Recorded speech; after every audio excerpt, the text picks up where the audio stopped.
when near me is Yahuah my Elohim. How can they stop me loving your name? Since I've heard it all has changed. How can they hold my lips to speak when Yahuah's Ruach's in me? I'll swim through the fire, I'll swim through the flames,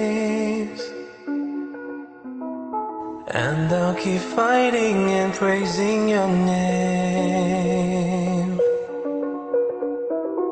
I'll march right into the jaws of death. I'll guard your name with my every breath. You are the lamp unto my feet. You are the light unto my path. Although I walk through the valley of darkness, your rod and staff, they comfort me. You've made me shelter with your hand. You've kept me safely in your wings. You've kissed my coldness and made it warm. You filled my cup over with love. You are the apple of my eye. Oh, how I love your marvelous light. How can I fear when you are here? I will only fear you. Fear Yahuah, fear Yahuah, Yahuah.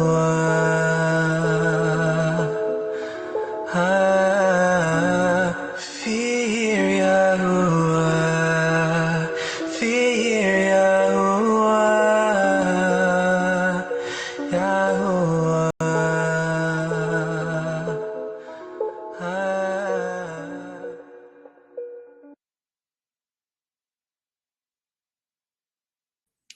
All right, Shalom, Shalom, Mishpacha.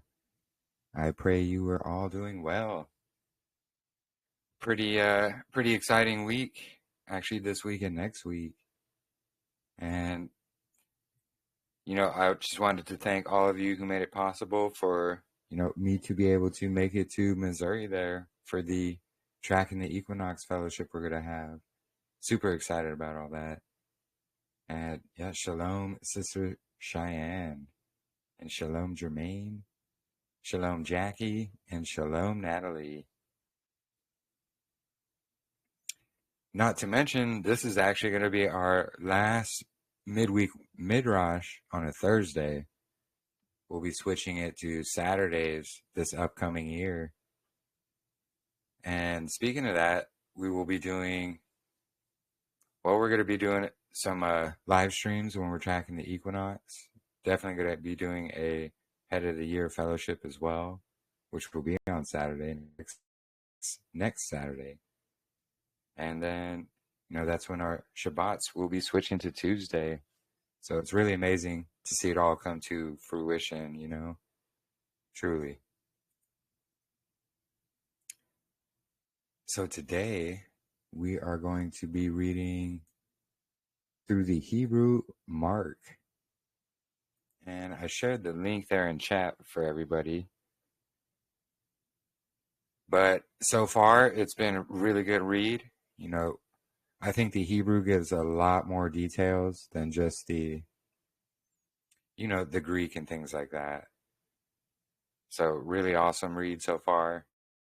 And like I said before, I want to read all the Hebrew Brit Hadashah, and then they have Hebrew Revelation as well. And then I want to include reading of the Book of the Nazarene as well, because that's a really good read. Really fascinating stuff in there. And since we are reading in the Brit Hadashah right now, I figured it would be a good time to also add it to that. So, before we begin, let me go ahead and say a prayer, and then we'll get right into it. Excuse me. And if anybody, or any one of you, if anything sticks out or anything like that, feel free to, jump on in, say something, type it in chat. But all right, let me go ahead and begin. Father Abba Yahuah, we come to you in prayer to ask for your blessings and your guidance as we read and we study through your word. Please help your Ruach to be with us so we can discern your word and discern the truth. Nothing is more important to us here, Father, than your truth. And you've revealed so much of it to us. Because where two or more are gathered, that's where the Ruach will be. And I'm so very thankful for this fellowship. I'm thankful for all the mishpacha here. And just thankful for your word as well, Father. And without you, we are nothing. And I also want to pray for all those who are struggling through trials, tribulations, sicknesses, stress, burdens, whatever it may be. We all need your help, Father, and we need your strength to endure to the end. And I pray to you in the name of Yahusha HaMashiach. Let it be so. All right, so we are starting at Mark chapter 6 here, and this is the Hebrew, so it's from Sephard, Spain, or Italy. Same thing, I guess. And these same people are actually working on translating the Hebrew Revelation as well. I think that's the only one they don't have on their site. Well, for this Sephard Spain one, they do have it on the Cochin Hebrew, which is Cochin, India. So there's several different versions of the, quote unquote Hebrew Gospels.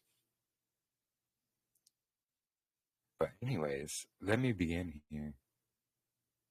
So Mark chapter 6. And Yahusha departed from there and went into his own land, and his Talmudim followed after him. And on a certain Sabbath, he began to teach in the house of assembly. And many who listened were amazed at his instruction. And they said, "From where does he have the wisdom that is given to him? And from where does he have the power that comes out of his hands?" So really quick, I just wanted to say here, when Yahusha was young, him and his family, they had to flee to Mitzrayim, Egypt, because Herod was wanting to kill him. And the temple of Onias, who was the son of Zadok,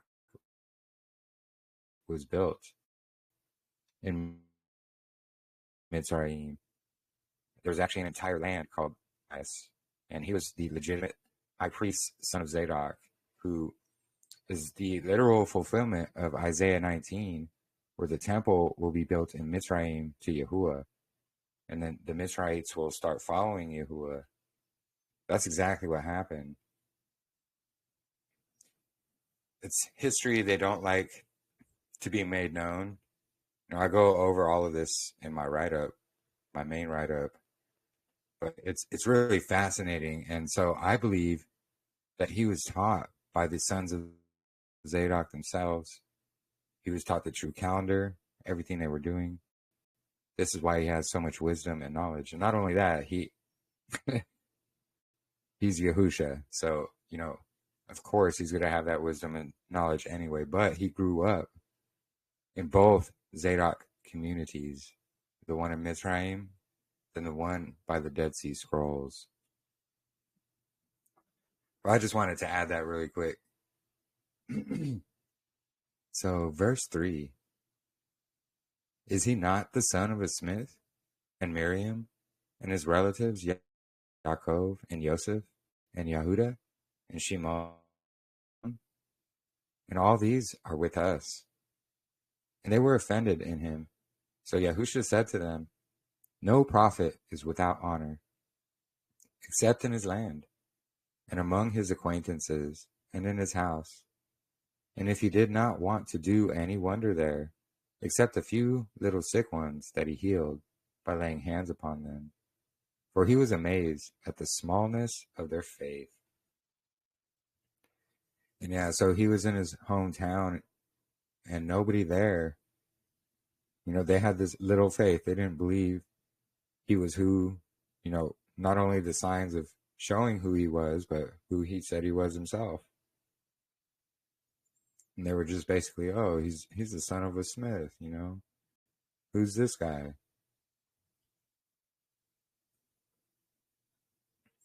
Continuing here. And he went around the small towns, preaching and teaching. And then he called the 12 Talmudim and sent them, 2 by 2. And he gave them power to heal all the sick ones and Satan-possessed ones. And he commanded them that they should not carry a sack or bread, or a stone or a girdle, but that they should take one staff in the hand, and 2 shoes of fresh leather on the foot, and that they should not wear 2 garments. And he said to them, in whatever place you come, stay there until you depart.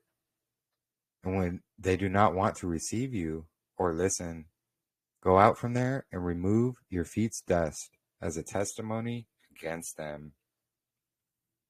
Interesting. Oh, thank you, Sister Cheyenne. I admire how passionate you are about it. Yeah, truly. It's, the true history is my thing, and just really studying into it, it's like, man, I've been studying the Dead Sea Scrolls since like 2017, 2018. And ever since then, it's just, it's so fascinating, and then it connects all the true history that's going on, not the rewritten, covered up stuff that they try to feed us. But thank you, sister. I appreciate that.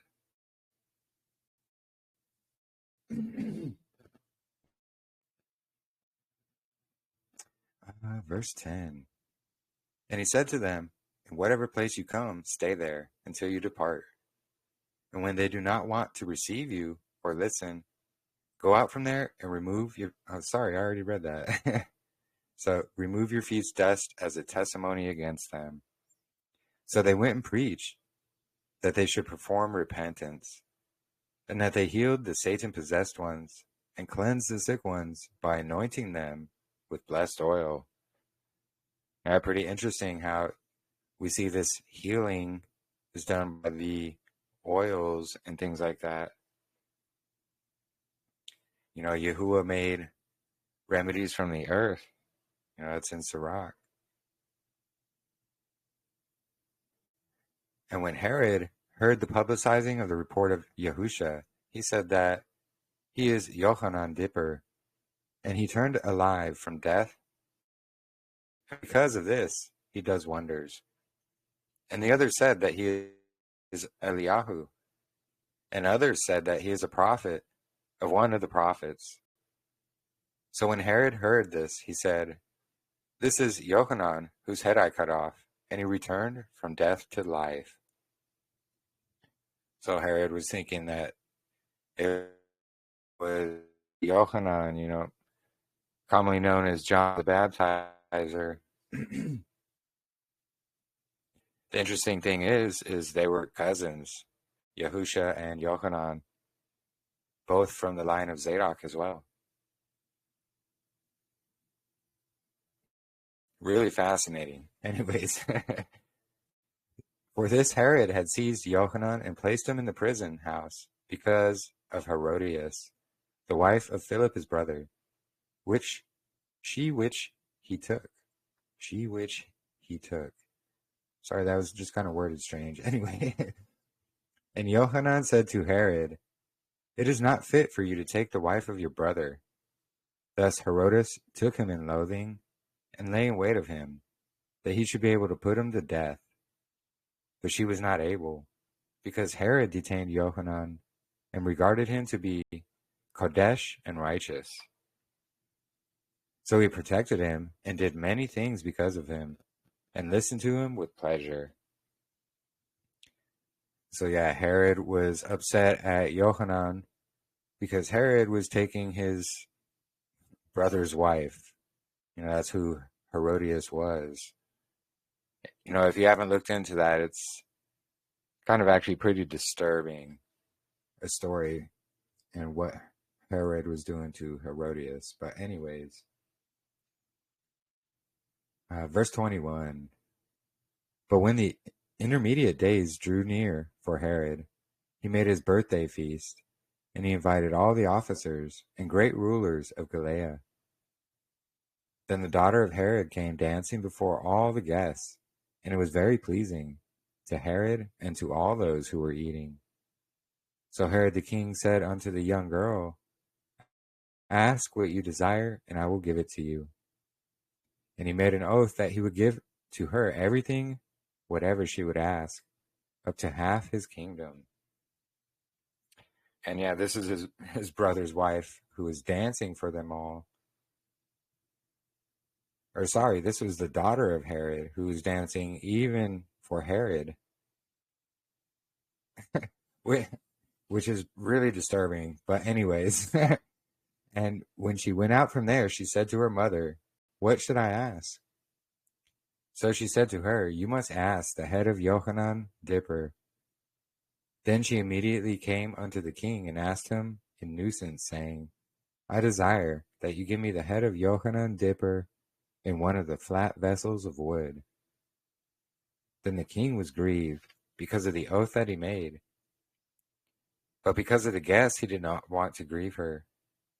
So he sent the head cutter and commanded him that he should bring him his head in one of the flat vessels of wood. And he gave it to the young girl. Then the young girl gave it to her mother.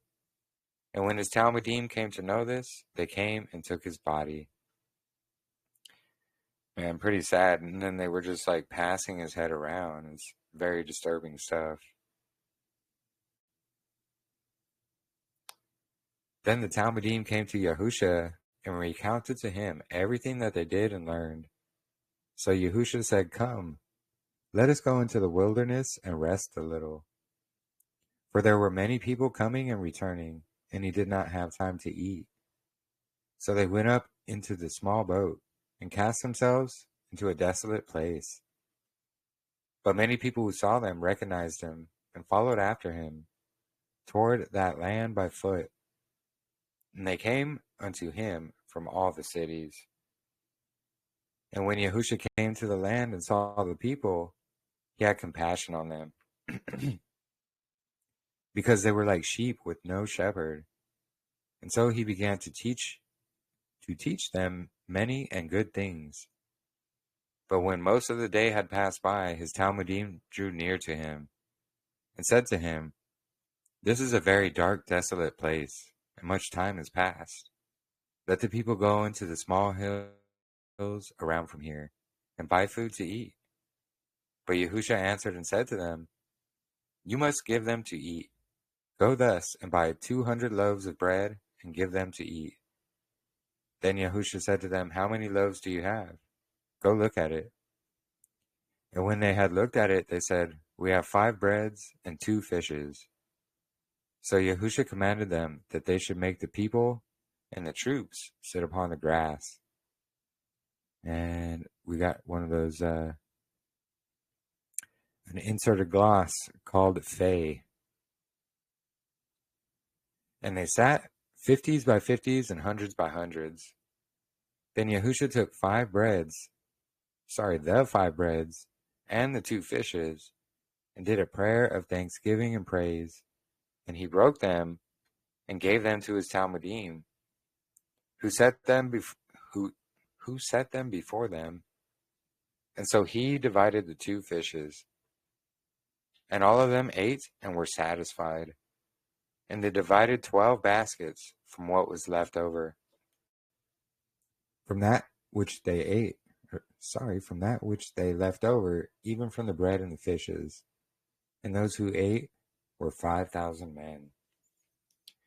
So we have here the famous fish and bread story, which, also proves that, that whole doctrine of eating meat is a sin is absolutely not true. We see Messiah himself eating the fish. And immediately he commanded his Talmudim that they should enter into the small boat, that they should go over the waters toward Beth Sayada, while he would be sending the people away. And as the Talmudim went up into the boat, he prayed alone in the mountain. And when it became evening, the small boat was in the sea, and Yahusha entered alone. And Yahusha saw them troubling themselves with rowing, for the wind was against them. Then he came unto them around the middle of the night, walking upon the sea. And they regarded him to be some evil spirit. So all of them cried out and were perplexed. But Yahusha immediately called and said, "Stand in confidence, for I am he." Boom. I am he. Hey, and Shalom, Marissa, Lisa. Glad y'all can make it. Shalom, everybody. Shalom. Shalom, shalom. Where was I? But Yahusha immediately called and said, "Stand in confidence, for I am he. Do not fear."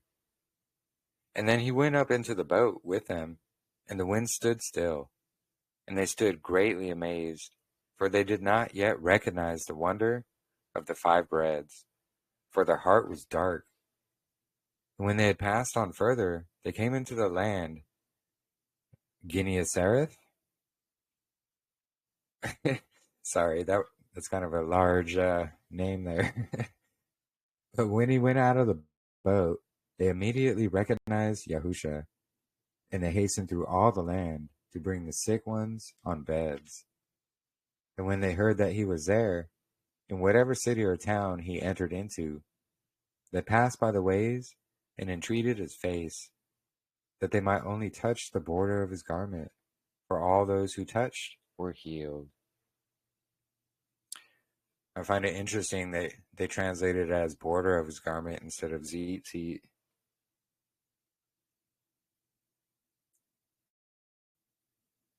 Let's see, they don't even have a footnote about it or anything. Anyways. Chapter 7. I can read if you want.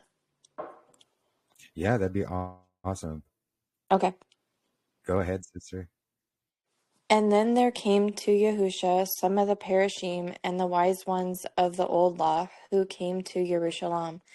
And when they saw some of his Talmudim eating without ritually washed hands, they despised them.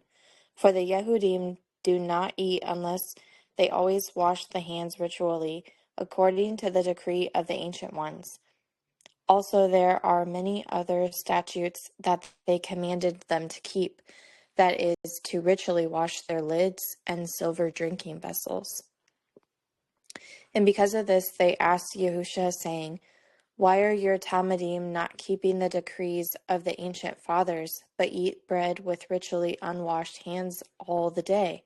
So Yahusha answered, saying to them, Well, did Yeshayahu prophesy of you deceivers, saying, This people honors me by word, but their heart is far from me. In vain do they honor me, teaching the instruction and commandments of men. For they forsake the commandments of all, while holding on to whatever was delivered of men, and came to them concerning cups and their silver drinking vessels, and likewise many other things. And like these words he said to them, You are breaking the commandments of Yahuah in order to keep your own institutions. For Masha said, Honor your father and your mother, and whosoever curses his father or his mother must certainly die.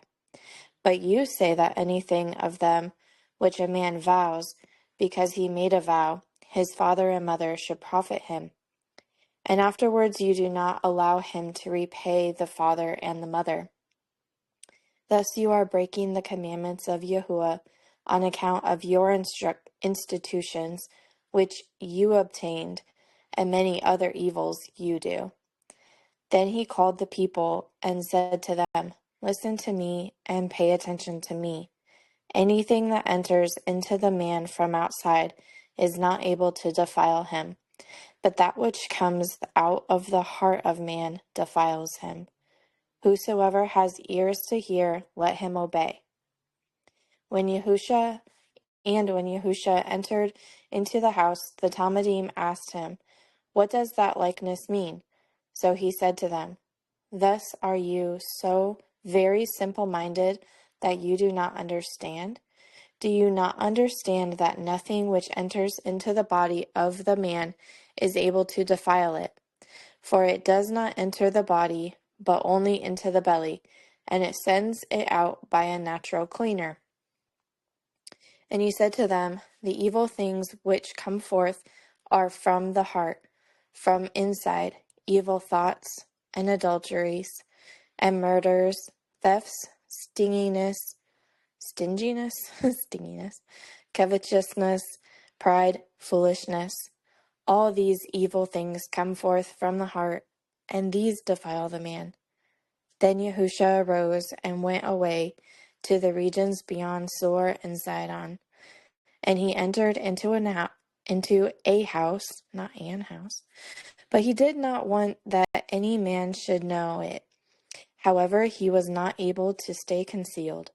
For a certain woman, who had a Satan-possessed daughter, came unto him and knelt down at his feet. Now she came from a family of Syria, and she entreated him that he would drive out the Satan from her daughter.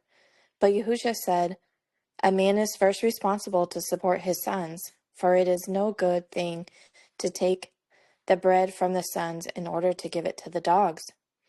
So she answered, Truth, Adon. However, the puppies eat the pieces of bread that fall under the table of the masters. Then Yahusha said unto her, Because of this word your daughter will be healed. Behold, the Satan has gone out of her. Then he departed from the regions of Zoar, passing by Zidon, and came to the Sea of Galilee to meet Decapolis. Then they brought him to a man, deaf and dumb, entreating him in prayer that he would lay his hand on him. So Yahusha took him to one side, outside the dwelling place, and placed his fingers in the ear, and spitting, he touched his tongue. That kind of reminds me of a Tobit thing. And he looked to the heavens and sighed and said, Apaktach, meaning open. And immediately his ears were opened, and the confusion of his tongue was loosened, and he spoke with ease. Then Yahusha commanded him that he should not tell it to any man. When he had commanded, he still made it known. And they were amazed, saying, Whatever Yahusha does, he does well, for he makes the dumb ones speak and the deaf ones hear.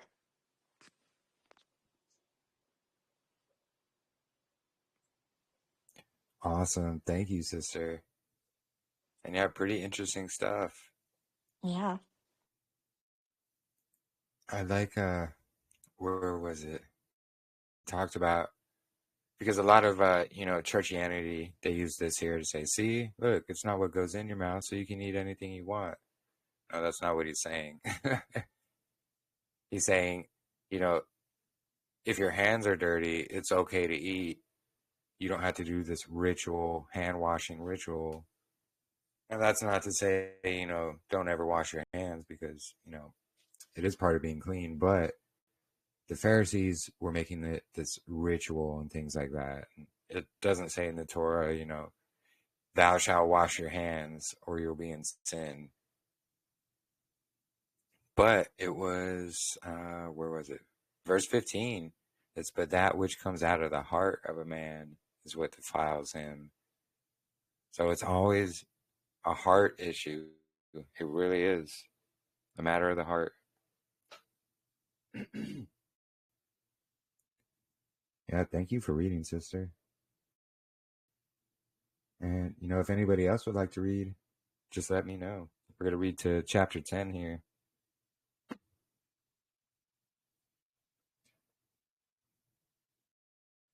And real quick, since we were on that subject, it's the laws, the statutes, and commands that, we are to obey. And those who, they think the laws, statutes, and commands are done away with, it's really frightening. Just saying, oh yeah, all things were made clean. So does that mean we can eat rats and squirrels and vultures and things like that? No, not at all. It's the same thing with like swine and shellfish and things like that too. It's really bad for us to eat those things actually. And they have parasites and all kinds of stuff in there. Yahuah told us, don't eat this stuff for a reason. Not because like, oh, he just doesn't want us to eat stuff that tastes good. No, that's not it at all. It's genuinely not good for our own bodies when we eat these things. And I don't know if you all have seen those videos of like butcher shops that butcher, pigs and things like that. And sometimes they have like these huge, like, I don't even know what to call them, just these pockets of like pus that are just, as big as my thigh basically. And they just rinse it all off and still cut it up and serve it to people. So yeah, pretty gross stuff. Sorry, I didn't mean to gross everybody out, but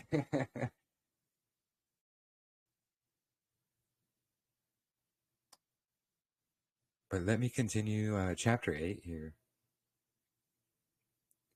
And those in other times had a great troop of people.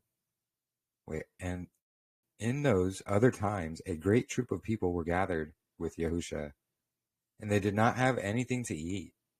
So he called his Talmudim and said to them, I have compassion on the people, for they have been following me after these 3 days.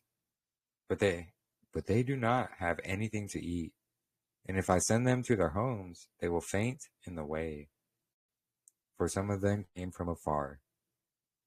So the Talmudim answered, from what food will these people be able to be satisfied in the wilderness? But Yahusha asked them, how many loaves of bread do you have? And they answered, 7. Then he commanded the people that they should sit on the ground. And he took 7 breads, and did a prayer of thanksgiving, and broke them and gave them to the Talmudim, and said, place them before the people. They also had a few fishes, and he baruched them and commanded that they should place them before them. So again, we have more fish and loaves here. And then all the people, ate and were satisfied. Afterwards, they took up of what remained 7 full baskets. And those who ate were around 4,000 men. 4,000 men. And he let them go. And immediately he went up into the boat with his Talmudim, and came towards Capharnaum and Dalmanutha. When the Parashim went out and argued with him, and tempted him, and asked him a sign from the heavens. But Yahusha said to them, Truth, I say to you, that you will not see the sign which will appear. So he left them and went up into the boat and passed over that sea. But the Talmudim forgot to take bread and had nothing except one bread. Then he warned them, saying, See, beware of the leaven of the Parashim and Herod. So we can see leaven is used here for these sins and things like that. And as they were considering it, they said to each other, Is he saying this because we do not have bread? But Yahusha, when he perceived their thoughts, said to them, Do you still not recognize and not understand? Is your heart still blind? Do you have eyes, but you do not see? And have ears, but you do not hear? Do you not have a memory? When I divided 5 breads to 5,000 men, yeah, I forgot the bread again. And how many baskets remained of what was left over? And they said 12. And of the 7 breads, 4,000 men. And how many baskets remained? And they said 7. So he said to them, If so, do you not understand? Pretty interesting stuff. 4,000 bread with 7 baskets left over. 4 is a very important number. So is, what was the other numbers? 12. And what was it, like 5,000? Very interesting stuff. Yeah. Yeah, it was your turn, Peter. And then they came to Bethsaida, and they brought him to a blind man, and entreated him that he should touch him. So Yahusha took him by the hand, and led him to one side, away from the road, and spat him in the face. Yeah, that's a insult. I think even back then it was considered an insult. So it's pretty interesting. He spit in his face. And then he laid his hands on him and asked him if he saw anything. So he looked at him and said, I see the people walking upright like trees. Then he yet again laid his hands on his eyes, and he began to see with brightness. And Yahusha sent him to his house, saying to him, Do not tell it to any man of your neighbors. And still, Yahusha asked the Talmudim, What are the people saying about me? Who am I? So they answered, They say that you are Yohanan Dipper, and others say Eliyahu, and others say a prophet. And then he said to them, And you, what do you say about me? Who am I? Then Kepha answered, You are Mashiach. Therefore he commanded that they should not publicize it, saying and showing and teaching that it was obligated for him to bear pain, and to be driven to death by the chiefs of the priests and the wise ones of the law, but that he would stand up alive after 3 days. And he spoke this to them in openness. Then Kepha began to rebuke him. But Yahusha turned about before the Talmudim and rebuked Kepha, saying, Depart from me, you who are against me. For you do not have the understanding of Elohim, but of the flesh. Yep. So there's a little footnote here. It says, You do not have Elohai, understanding, but fleshly. And he called the people and his Talmudim and said to them, He who wants to follow after me must deny himself and take warp and woof with him and follow after me. I actually looked up this term. It's actually used in, the regular 66 book canon as well. And it's meant for like a cross stitching and things like that of fabric.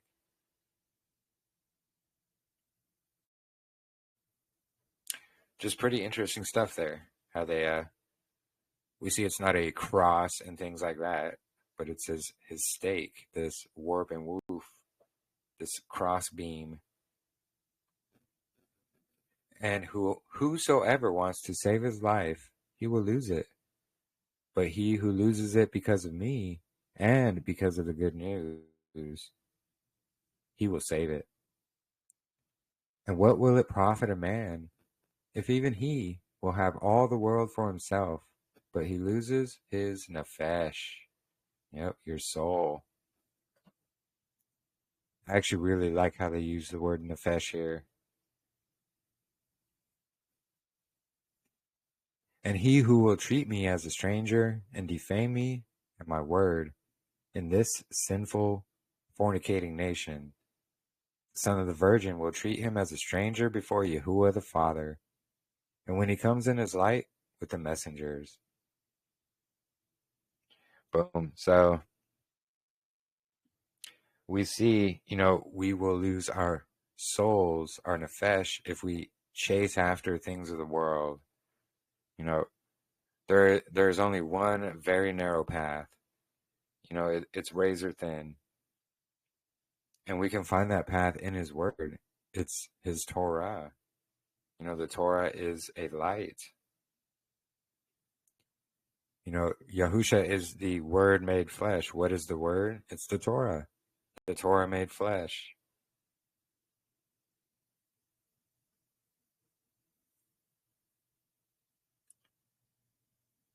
And yeah, we are at chapter 9 here. If anybody would like to read chapter 9. And who else joined in here? Oh, we got Dwayne, Sumi, and Micah. Shalom, shalom.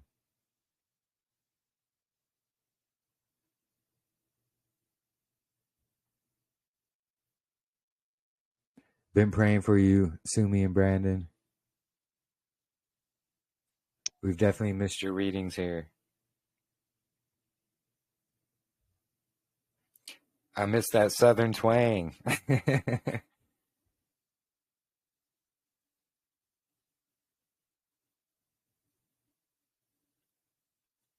But all right. I'll go ahead and read chapter 9, and if anybody wants to read chapter 10, which will be our last chapter, let me know.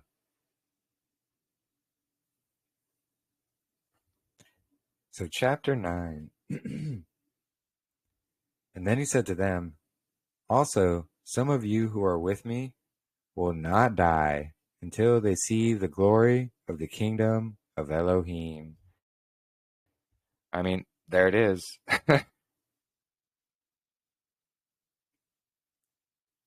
Awesome. Thank you, Sister Natalie. But yeah, so this is one of those verses, some of you who are with me will not die until they see the glory of the kingdom of Elohim.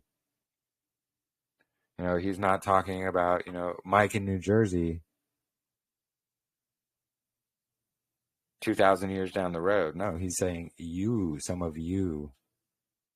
Anyways, I digress. So after 6 days, he took Kepha and Yaakov and led them into one very high mountain, and they were all alone. And it happened when the appearance of his face was changed, and his garments were shining and white like snow, and they were so white that no man on the earth would be able to make them. And there appeared Moshe and Eliyahu, and they spoke with Yahusha. Yeah, Mike in New Jersey is sad now. Aw, that's awesome, Sumi. Thank you for sharing those pics. And then Kepha answered Yahusha, saying to him, is it good that we make 3 tents here? One for you, and one for Moshe, and one for Eliyahu. But he did not know what he was saying, for they were very afraid. And there came a cloud, making shade over them. And a voice came from the cloud which said, this is my precious son.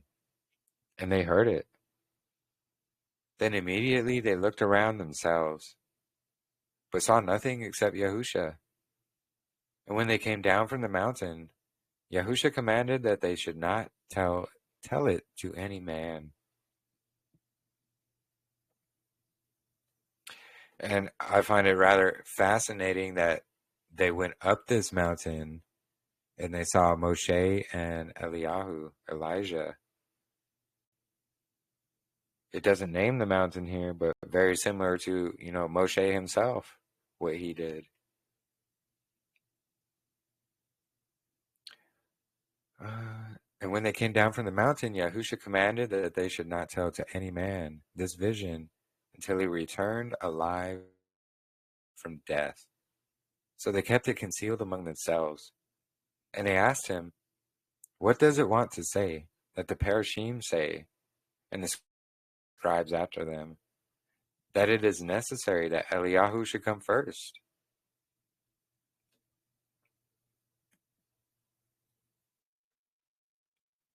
That's awesome, Sumi. So he answered and said, "When Eliyahu comes first, he will restore all the world. But like it is written, that the son of Eloah will bear oppression to a disgraceful death. Surely I say to you that Eliyahu did come to them, but they did not unto him their pleasure, like the scriptures say of him." And excuse me, need a drink.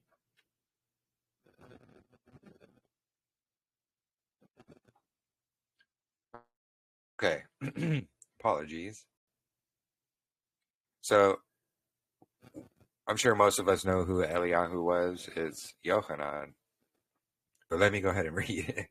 "And he was coming unto the Talmudim, and he found many people among them, and many wise ones and scribes, arguing with them. But when the people saw Yahusha coming, they were amazed, and went out to him to the way, and greeted him. And he asked them, About what are you disputing among yourselves?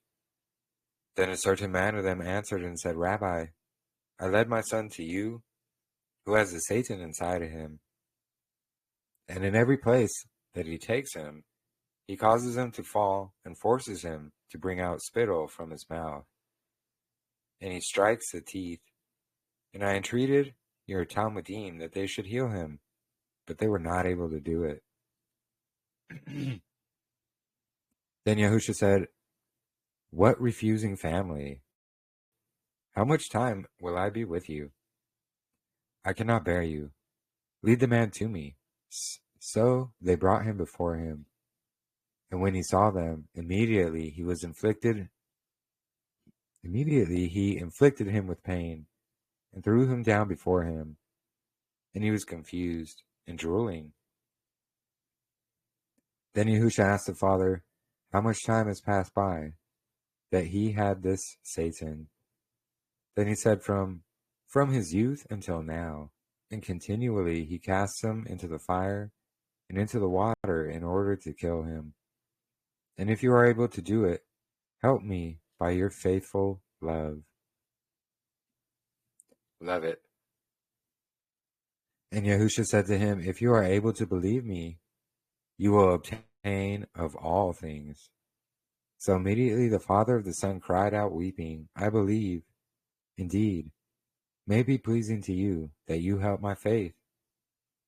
And when he saw that the people gathered together, he commanded the Satan that he should go out, saying, "Strong and dumb Satan, I am commanding you that you go out from him, and afterwards you shall not return into him." Then he went out crying out and inflicting him with pain, and the young man was left like a dead one, until many were saying that he is dead. But Yahusha took him by the hand, and he returned alive. And when they had entered into the house, his Talmudim asked him in confidence, "Why were we not able to heal him?" So he said, "This measure of Satan is not able to be healed except by prayer and fasting." Yep. Then they departed from there and passed by Galilea. but he did not want that any man should know it. And he was teaching his Talmudim and said to them, the son of Eloah will be betrayed and delivered into the hands of the wicked ones, and they will put him to death. But he will return alive on the third day. But they did not understand this word, and they began to ask him. So, by the way, this third day lines up with the Shabbat day, and it only lines up on the Zadok calendar as well. Which I do speak about and go into details in my write-up, the death, burial, and resurrection of Messiah. Sorry, I got a lot of write-ups, but they're very informative, truly. So then they came into Kefar Nahum, and when they were in the house, Yahusha asked them, what did you do? What did you dispute on the way? But they were quiet, for they were disputing about which of them would be greatest. It's cool because Yahusha already knew. So Yahusha called the 12 Talmudim and said to them, those who want to be great among us will be a servant of all. Then he took a certain child and placed him in their midst, and embraced him and said, he who will receive one of these children in my name receives me. And he who receives me does not receive me, but receives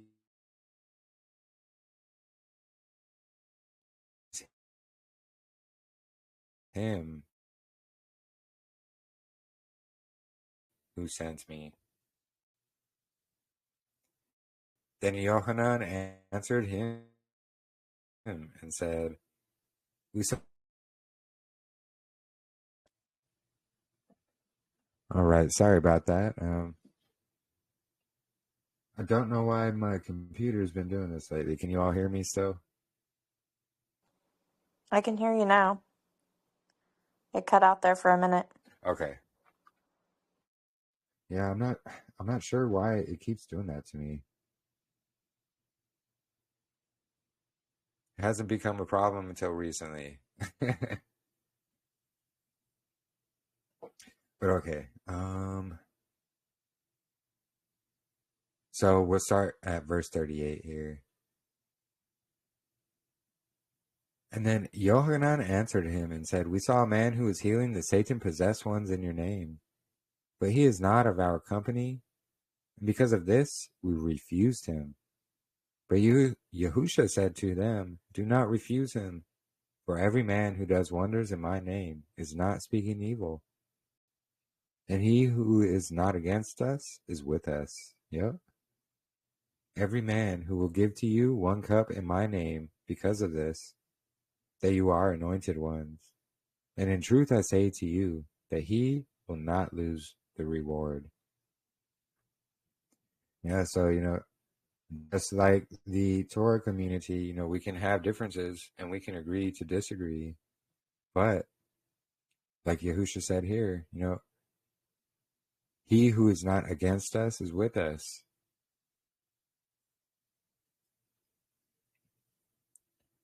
All right, verse 42. But he who offends one of these little ones who believe in me, it would be more appropriate for him that they cast him into the sea with a pair of millstones on his neck. And if your hand offends, cut it off. For it is more appropriate for you to enter into the Garden of Eden with one hand than into the fire of Gehenna with two, into a place where the viruses do not die and the fire does not rest. Interesting, viruses. Mine I was says going to see if they venomous. had some kind of... Yours says venomous? Yeah, on the app. Interesting. It should be the same thing. That's what I would think too. I can screenshot it. No, it's all good. Maybe they just update the app more than they do their PDF. Maybe. I don't know. Interesting.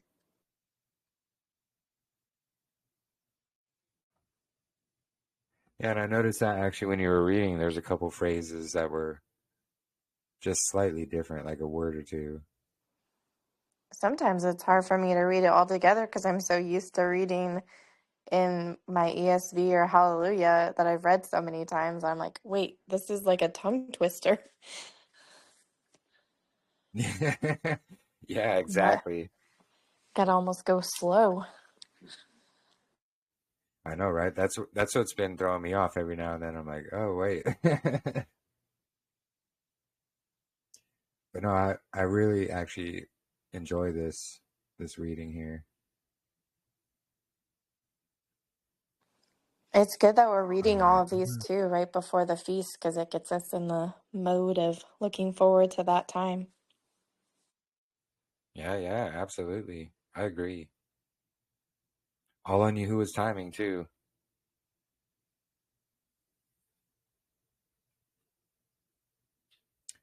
Barak Yahuah. All right. Verse 45. And if your foot offends, cut it off. For it is more appropriate for you to enter into the Garden of Eden with one than entering with two into Gehenna, into the place where the viruses do not die, and the fire does not rest and is not cut off. And if your eye offends, uproot it. For it is more appropriate for you to enter into the Garden of Eden with one eye than into Gehenna with two, and a place where the viruses do not die and the fire is not quenched. So we see the Garden of Eden mentioned here as well. It just goes right along with the calendar and the importance of the north as well.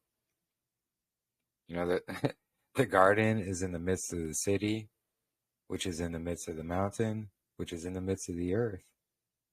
So he can be in the midst of his people. And 49, to be finalized. Interesting. So the whole verse 49 is just not here. It is in the app. Very interesting. What's that? It is in the app. It's in there. Would you mind reading verse 49 there? Yeah, 49. Every man who is condemned will be consumed with fire, and every man that is consumed, it is consumed. 50. The salt is good, but if the salt is cut off, with what will it be boiled? There must be salt with you, and there must be shalom with you.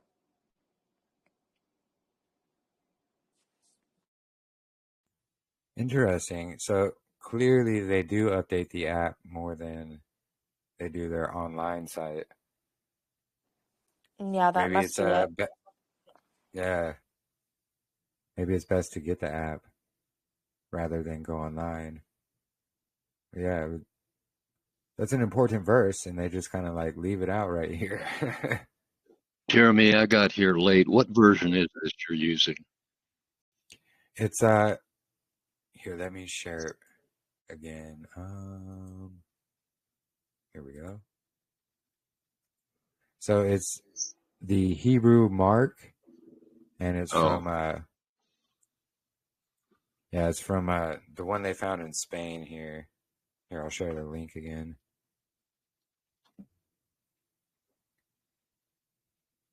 So it's from Sephard, Spain, or Catalonia. Same place, I guess. But yeah, it's gone. Oh, go ahead. Does it say anything about when it was published? I think in the introduction it does.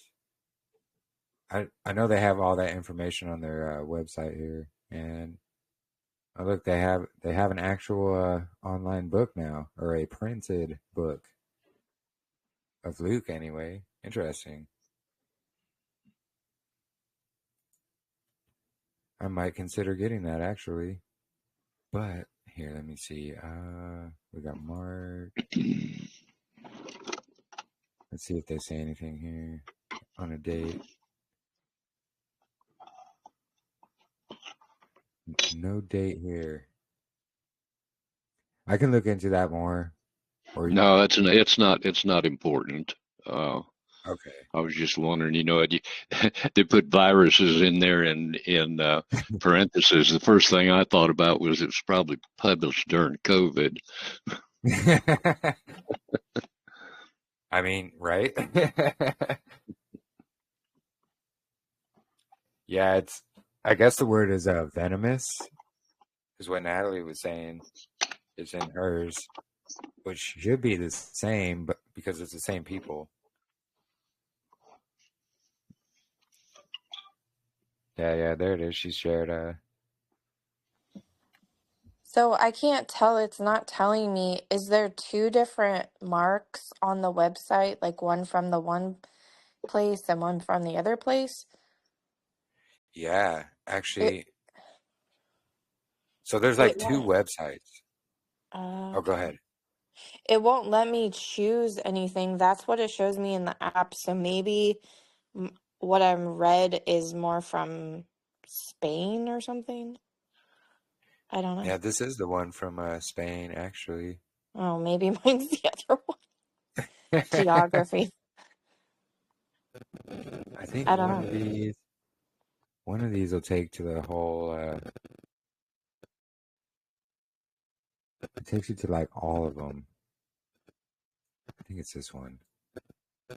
Yeah, so we have the four, quote unquote gospels, the good news from Luke, John, Mark, and Matthew. And then they have Revelation, James, and Jude. And they actually have the four. They have Luke, John, Mark, and Matthew, and Cochin as well. And I think they're still working on like translating it all. It's actually the group that Victor. I know a lot of us probably know who Victor is, but he's actually working with this team as well to help translate. He's a fellow Zadok calendar follower, but unfortunately he sticks to that Wednesday by the equinox. But we know that's not how we roll. That's not how Yahuah rolls.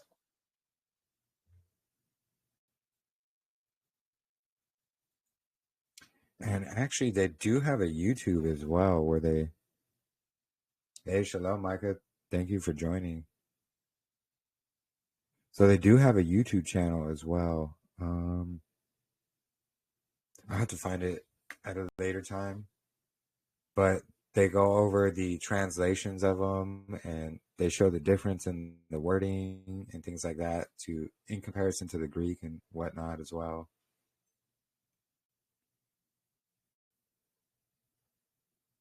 But it's Janice Baca. I know her name. And then there's another brother who's like one of the main faces. And then there's Victor and a couple other people there as well, like kind of behind the scenes.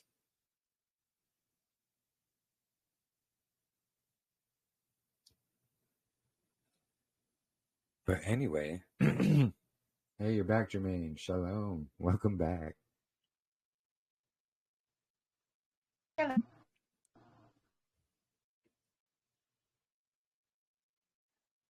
There are those who call themselves Sephardic Jews, and then those who call themselves Ashkenazi Jews, depending on the region. Yeah, exactly. Really, that's the thing. That's the whole, confusion that they, push. And we know who the Ashkenazi are from. You just got to read Genesis 10, verse 4. It tells you all who Ashkenazi is from. It's from Ham. Or no, Japheth, sorry. And then Sephardic, it's from not Spain, even though they have a similar name, but it's the what's the region that they're from? It's a different region though, but they also lay claim to being the Hebrews from scriptures. But we know that, it's not about blood or skin color, or even if you're male or female. And everything is just a stage and a show, as we can see with the clown world events going on now.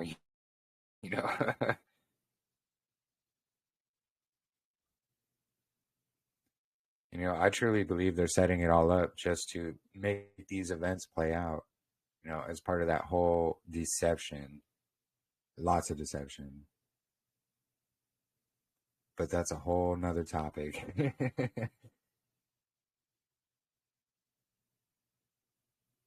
But all right, we're at chapter 10 here. This will be our last chapter for this evening. And then we will have our last Sunday Shabbat this coming up. And after that, it's going to be switching to Tuesdays. But we're going to be switching our midweek Midrash here to Saturdays. So we'll have something on the weekends for those who were unable to get their schedules adjusted and things like that. You said you were going to check the equinox while you're in Missouri. Oh, yeah. Yeah, that's actually the whole point of the fellowship. Okay, so if it falls on the 20th instead of the 21st, then Shabbat will be on Monday. No, if it falls on the 20th, because it's the day after the equinox that we do, it's going to be Tuesday. But if it falls on the 19th, then it'll be Monday. Oh, okay. I thought you were expecting it on the 21st. No. The 21st is just ahead of the year. It's the day after the equinox. Because the divider day is the day before. It's the day before the head of the year. The divider day is the day before the head of the year?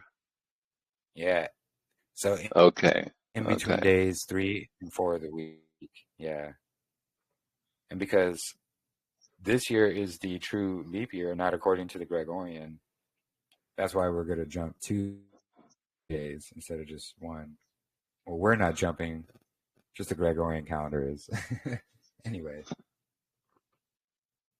But yeah, we're planning on having a fellowship while we track the equinox as well. I want to try to set something up so I could show it on video as we track it, and definitely going to be taking lots of pictures.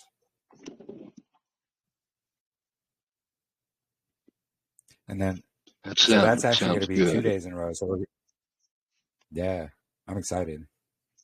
And I will be visiting in Missouri for that week as well. Next week coming up, actually. So we're all going to be tracking it together, and we're going to have the Equinox Fellowship, and then we're going to have the next day our Head of the Year Fellowship as well. No worries, Jermaine. You said the Gregorian was this year a leap year? Not the Gregorian, but the true leap year. And where did Marissa go? Because she jumps off like right when the questions get asked. The one she can answer anyway.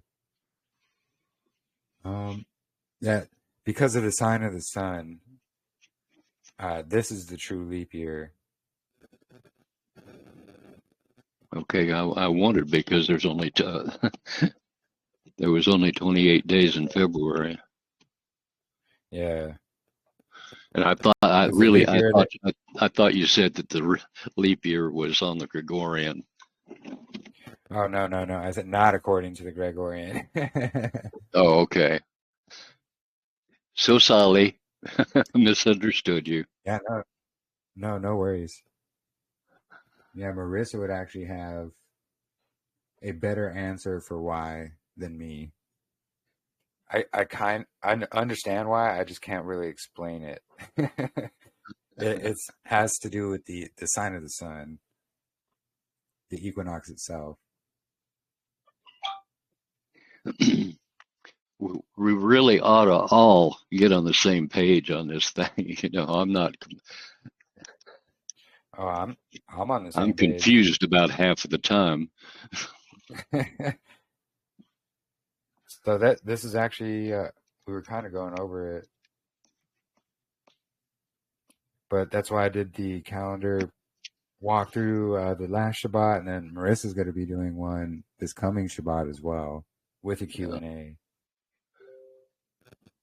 Yeah, definitely be on this Shabbat. And if you have any questions and want to kind of make sure they get answered beforehand, we do have a tab in the library. We can throw them in there. Yeah. If you have any questions, you know, Natalie did create that tab there, so that would probably be a good question to put in that tab, and then we will make sure to be able to address all that. Awesome. Thank you, What is the Sister tab? Cheyenne. What's the what is the tab again? Calendar. Cheyenne just tagged you in it. Yeah, it's calendar discussion. Okay. And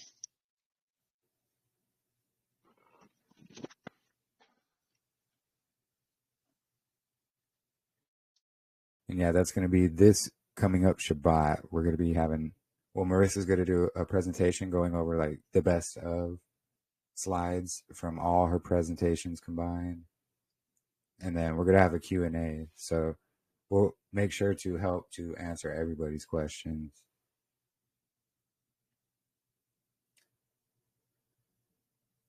But all right, we're on chapter 10. And would you like to read, Sister Natalie?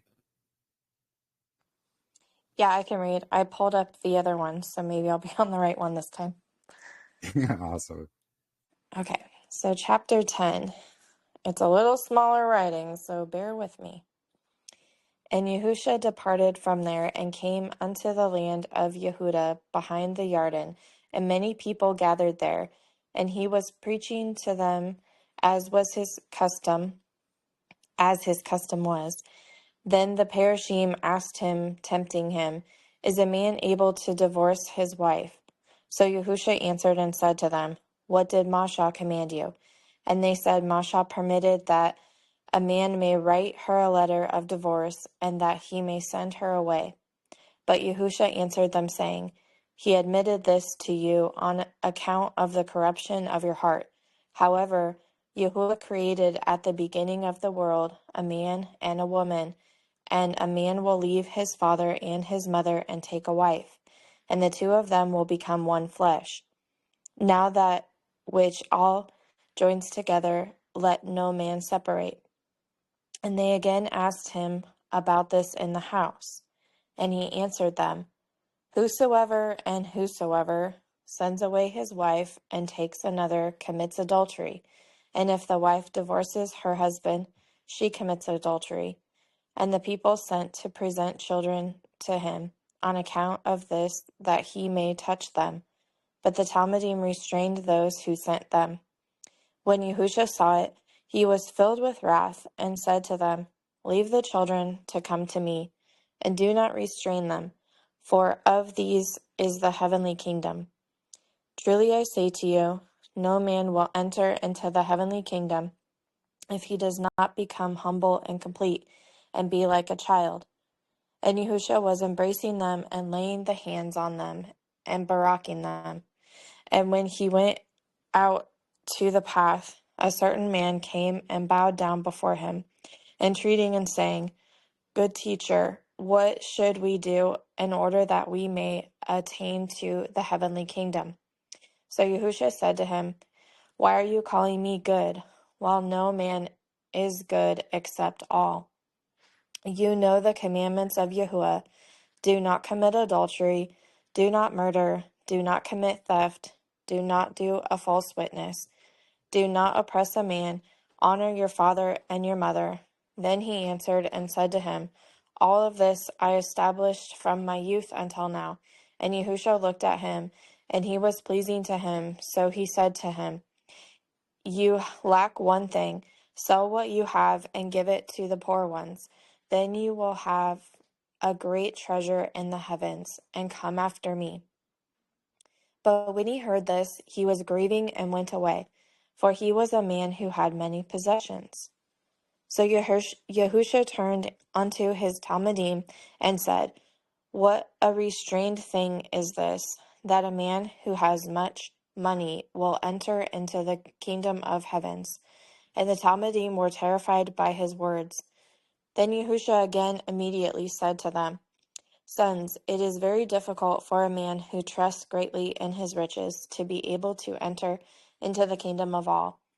It is easier for a camel to go through the hole of a needle than for a rich man to go into the kingdom of heavens." And they were astonished, speaking among themselves, saying, "If so, who is able to be saved?" But Yahusha admonished them, saying to them, "For you it is a restrained matter, but not to Yahuah, for to all things are possible." Then Caiaphas began to say to him, "Behold, we left all the things and are walking after you." So Yahusha answered and said, "Truth I say to you, that a man who leaves his house and his brothers and his sisters, or father or mother, or children or inheritance, by respect of me, or because of the good news, he will receive 100-fold reward. And moreover, in this time, houses and brothers and sisters and sons, with distress in the world to come, everlasting life. But many first ones will be last, and the last ones will be first." And when they were in the way, going up to Jerusalem, Yahusha went before, while they were following after him, astonished and afraid. Then again another time he spoke with them, and began to tell them everything that would happen to him, saying, "Behold, we are going up to Jerusalem, and the Son of all will be delivered into the hand of the great priests and the scribes and the elders, and they will sentence him to death, and they will deliver him to the Nephilim, and they will mock about him, and spit on him, and beat him, and kill him. But he will stand up alive on the third day." Then there approached him Jacob and Yochanan and the sons of Zebedee, saying, "Rabbi, we want you to do something for us, which we will ask." And Yahusha said to them, "What do you want that I should do for you?" So they said, "Give to us that one of us may sit on your right side, and the other on your left, in your light." But Yahusha said to them, "You do not know what you are asking. Are you able to bear the death which I will bear, and the dip with which I will be dipped? You will also be dipped with it. But to sit on my right and on my left is not for me to give to you, but it is for those whom he prepared." And when the 10 Talmudim heard it, they were full of wrath against Jacob and Yochanan. But Yahusha called them and said to them, "You know that the princes and the great leaders rule over the small ones, and their officials have great power over the small ones. It shall not be so among you. He who wants to be great will be your servant, and he who seeks to be first will be your attendant. Also the son of Eloah, does he come to you to be served? No, but to give his life as a ransom for many." And they came to Jericho, and entered into Jericho with his Talmudim and many people. And the son of Timai, Bar Timai, who was dried out, was sitting close to him. And he began to cry out, and he said, "Son of Daud, have compassion on me." Then Yahusha stood and called him. And they called him and said to him, "Behold, Yahusha asks for you." Then he threw his garments aside, and immediately came to him. And Yahusha said to him, "Go, for your faith saved you." And immediately he saw and followed after him in the way. Barak Yahuah. Love it. Hmm. Thank you for reading, sister. Of course. So yeah, lots of interesting stuff here, and especially right here. What verse is this? 33. But at the end of it, it says, "And they will deliver him to the Nephilim." Rather fascinating because that synagogue of Hasatan, it's really it's Edom mixed with Nephilim blood. They are the descendants of the Pharisees and Sadducees and things. So rather interesting. It calls them Nephilim there.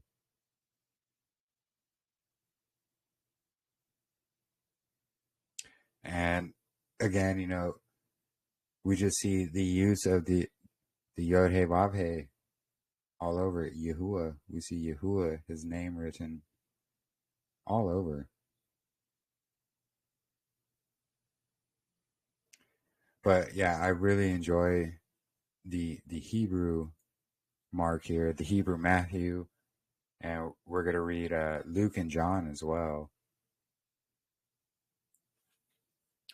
Yeah, you caught that as well, Sister Jermaine, the Nephilim. Yeah. And if you don't know, we actually have, so we have a tab, surprise, surprise, but it's about the Synagogue of Hasatan, and one of the first videos on there, it's a Testament of a Nothing Burger. You can't find it on YouTube, you can find it on Rumble, but by that very name, Testament of a Nothing Burger. It's about 4 hours long, but it has a lot of details and scriptures and so many things proving out, who the Synagogue of Hasatan is. It's a really good watch or even a listen,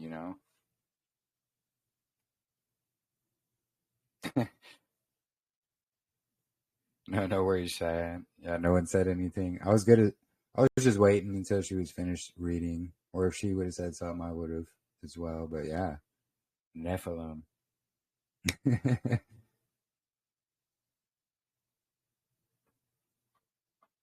But yeah, no, I'm super excited. I'm excited for actually this Shabbat coming up. Marissa is going to be giving her calendar presentation, and we're going to have the Q&A.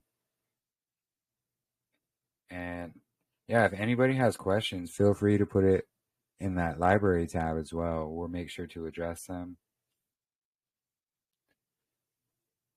And yeah, like you said, Dwayne, we're just trying to get everybody on the same page. Like, we see the witnesses and the luminaries themselves for this exact method.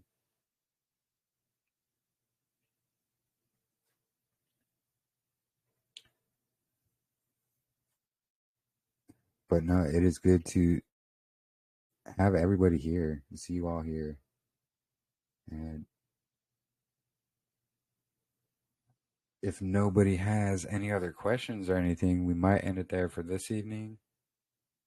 And, again, I wanted to thank everybody who was able to contribute for me to actually make it on a trip so quickly to go to Missouri to, be there to fellowship and track the equinox. And I'm really excited to meet all the Mishpacha there in Missouri. It'd be great if I could see every single one of you. But yeah, just super excited about that. And again, we're going to be so this is our last Thursday midweek Midrash.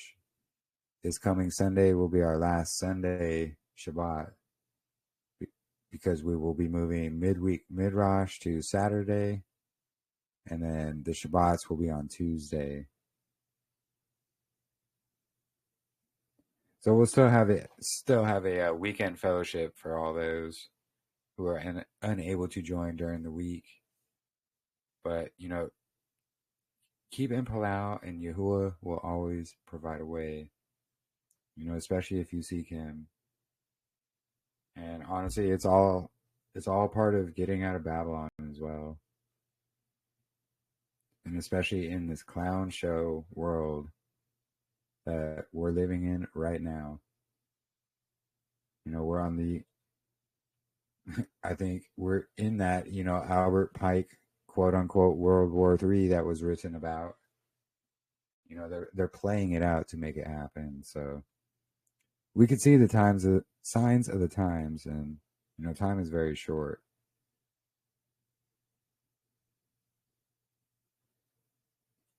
But anyways, really good to see you all here.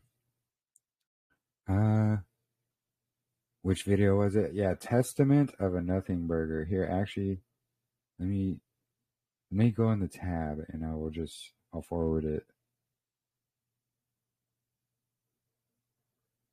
Let's see, where is it? Okay, maybe it's a bit further down. Oh, wait, wrong tab. Did you already share it, Natalie? Yep, Natalie's already on it. Natalie's on it.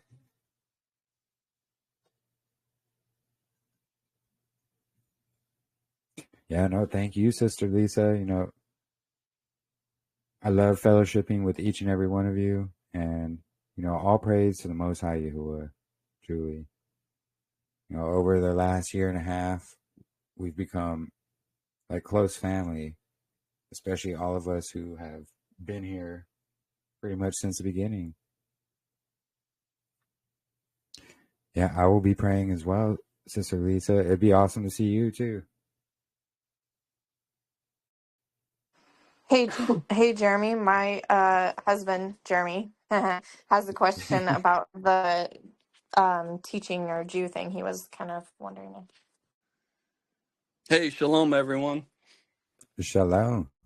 Hey, I was just trying to figure out what is the difference between the Ashkenazi and the Khazari Jews, Or is there a difference? or is So, that one and the same? kind of, sort of. Let's see. Let me. Ashkenazi, if I spell it right. And does that video, the Nothing Burger, kind of go over some of that? Would that be a good one to watch? It goes more over the Ashkenazi point of view. Yeah, so Ashkenazi from. So the Ashkenazi, Ashkenazi from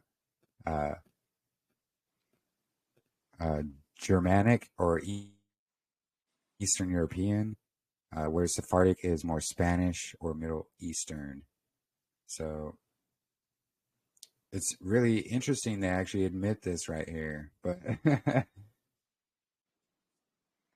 so we see they have a difference even between languages. So the Ashkenazi speak Yiddish, of course, whereas Sephardics speak Ladino, which is Judeo-Spanish. Very interesting. Then they have synagogue liturgy, German rite, Spanish rite, dietary laws, avoid legumes and rice, permitted to eat legumes and rice. So there's just small differences. They believe in the same stuff, though. Okay, thank you. I was just trying to get my head around that. I came up the other day, and I didn't quite know if they were synonymous or if they were different groups that were both like claiming to be Brother Judah, essentially, I mean, technically they do. They both try to claim that. Like, yeah, we're Brother Judah. We're Brother Judah. So, Yeah. Okay, right on. Thank you. yeah. He does exist. Yeah, right. Now it's good to hear your voice too, brother. And yeah, Lisa, it would just be where they were scattered. And like I said before, it's not about our bloodline, skin color, what do we speak Spanish or whatever. That's not what it's about. It's if we turn and we follow him and we seek his truth. That's what it's about.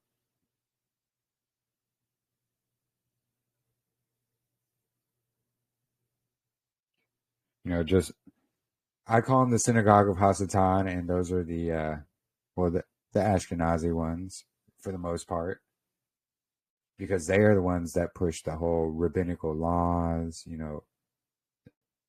say everybody else is just goyim or cattle, for the slaughter. They don't really care about anybody but their own people. Which all of that is actually against Scripture itself, because you're supposed to love your neighbor, help the stranger, and things like that. That they could care less. They're greedy, they're shifty, and they're swindling. Hence, synagogue of Hasatan. But they have most of quote unquote churchianity thinking that they're his chosen people, and pray for Israel and things like that. Well, they're praying for the wrong Israel. And interesting enough, that's what this whole clown show going on right now is centered around.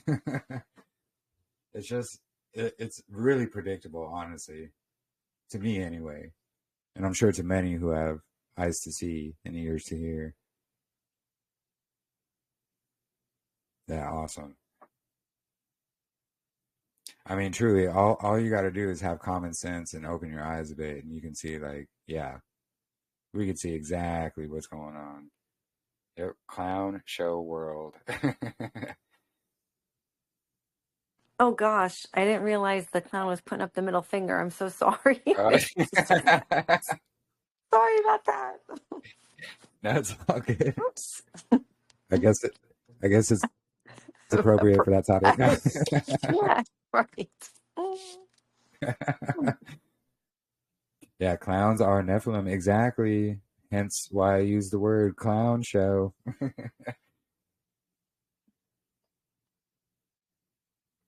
Is there a specific tab for midweek Hebrew scripture readings? There is a tab. It's the Hebrew Gospels tab. We have all the links and everything in there. But if you're looking for the videos, they're in the, like Natalie said, they're under the fellowship video tab. And I have been, right above them, I'll say, this is this week, like midweek, Midrash, such and such. And it's going to be the book and chapters that we read as well. Yeah, no problem. Yeah, you even got Sumi on that one, Lisa.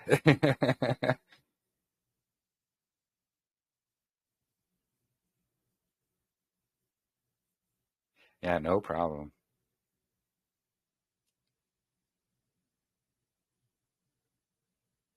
You don't think you found the right tab yet? Hold on. Let me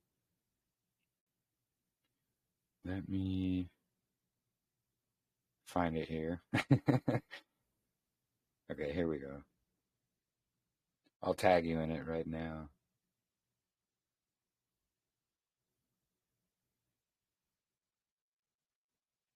All right, done.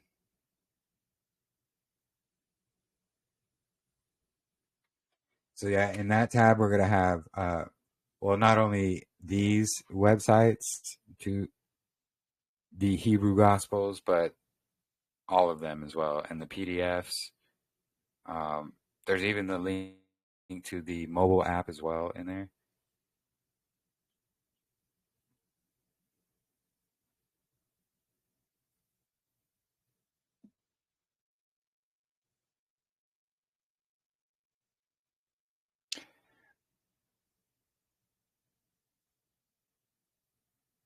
Yeah. Yeah, we have quite the extensive, library.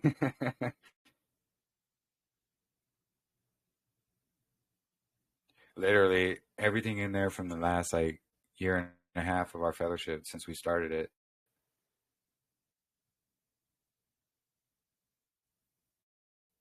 So definitely, you got a lot to study out if you ever get bored.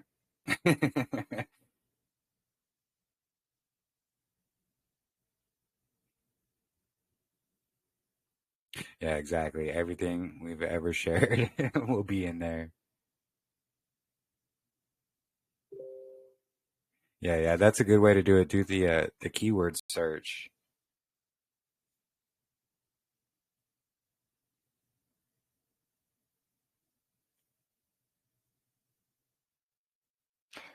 But all right, Mishpacha, I love fellowshipping with each and every one of you every single week. And I'm looking forward to the head of the year coming up. It's going to be truly Yahuah amazing fellowshipping in person. And I'm just excited. And remember, this Shabbat, we're going to be covering the calendar and doing a Q&A for all of those who have questions or anything. And again, we have the tab for it. If you do have a question, feel free to put it in there, and we'll make sure to get it addressed. And you are all most welcome. All praise to the Most High Yahuah. And I pray each and every one of you have a blessed rest of your evenings or afternoon or day, wherever you're at. And we will see you all here on Shabbat. And until then, much love and much barakot to every single one of you. And shalom, mishpacha. Shalom. Shalom, all. Shalom. Shalom.